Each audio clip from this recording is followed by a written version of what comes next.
ito na tayo nakatapos na ng pagluluto ng tinapay. Wow! Yan yung opia, ensimada, Spanish, pandikoko. Yan pa, kagala. Yan. Yan, pandikoko. Yan, ito yung obi slice. Yan yung kalihim. Yan, nakalatag dyan sa mga tray dyan. Yan yung mga nakalagay na yung muna at pinagong sa estante.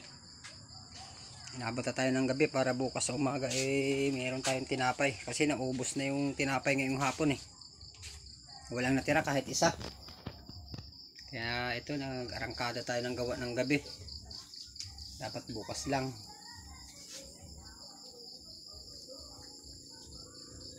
Pero nakatapos na rin ng maagap.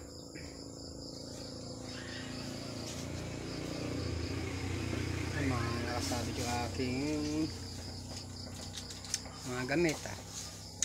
Sige mga kagala, thank you so much at salamat sa walang sawang suporta sa aking YouTube channel at Facebook page.